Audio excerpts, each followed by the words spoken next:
De noodopvang voor asielzoekers in de evenementenhal in Oostrum opent dinsdagmiddag voor de eerste bewoners.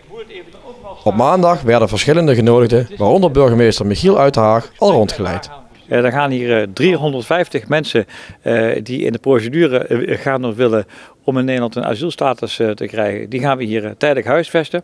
En dat doen we omdat er in Ter Apel en op andere plekken te weinig capaciteit is om de mensen onder te brengen. Te weinig capaciteit, dus Venray zorgt voor een beetje verlichting wat dat betreft. Venray zorgt voor die mensen in deze tijd van het jaar letterlijk en figuurlijk voor een beetje verlichting. Maar we hopen dat we in Nederland nog eens een keer naar voldoende capaciteit toe gaan. Maar voor nu is het inderdaad een tijdelijke voorziening voor deze mensen, zodat ze in ieder geval niet op straat hoeven te slapen. Morgen om tussen 2 en 3 komen er 50 bewoners vanuit de TT-hallen in Assen. Die komen als eerste hier morgen. En uiteindelijk komen er 350 mensen hier te wonen. Ja, wat voor mensen zijn dat? Wie zijn het? Het zijn alleenstaande mannen, allemaal meerderjarige asielzoekers. Waar ze vandaan komen, ja, dat weet ik op dit moment niet. Dat moeten we gaan ervaren. In juni kwam er een brandbrief dat het toch echt nodig was om weer noodlocaties te openen. En de nood is nog steeds niet opgelost.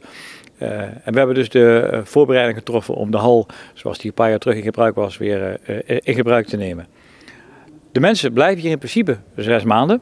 Dus de groep zal een samenstelling af en toe wat veranderen. Dat is de afspraak en de rechten die mensen ook hebben. Maar inderdaad, de hal zal open zijn voor een periode van 2 jaar. Met een optie tot verlengen van nog eens 2 jaar. Dus medio 2026 zullen we kijken of we de hal nog een keer gaan verlengen voor 2 jaar of niet. Ja, we staan hier bij de slaapvertrekken, bij de woonruimtes van de mensen die hier gaan komen. Ja, wat kunnen de mensen hier verwachten qua voorzieningen allemaal? Nou, we hebben ze allemaal vertrekken voor 3 personen. Wel met deuren. Ze hebben allemaal een eigen koelkast per 3 mensen.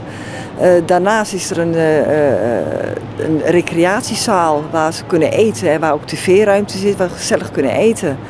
En we hebben een hele grote recreatiezaal waar we ook sportevenementen zullen gaan organiseren. Verder zullen we nog taallessen gaan verzorgen. En gaan we proberen ook om de mensen wat taken te geven in het kader van zelfredzaamheid.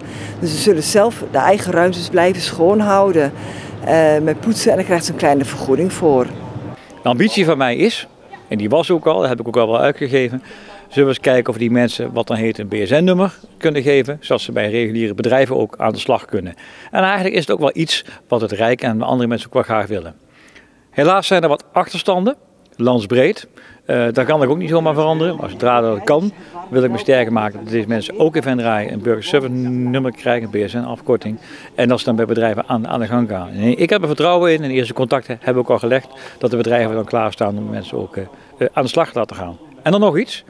Als ze dan een werk hebben, ze vinden het mooi en leuk hier in Venray, kunnen ze ook op deze locatie blijven, ook na een half jaar. We gaan wel proberen om een snelle doorstroming te doen, omdat het niet de meest ideale woonomgeving is. Maar het kan natuurlijk zijn dat het voor sommige mensen wel het meest ideale woonomgeving is. Juist om de plek waar het is, dat het Venray is. Dat ze bijvoorbeeld hier al een status kunnen krijgen, hier in Venray zijn gekoppeld. Ja, en dan mogen ze hier langer blijven, zeker.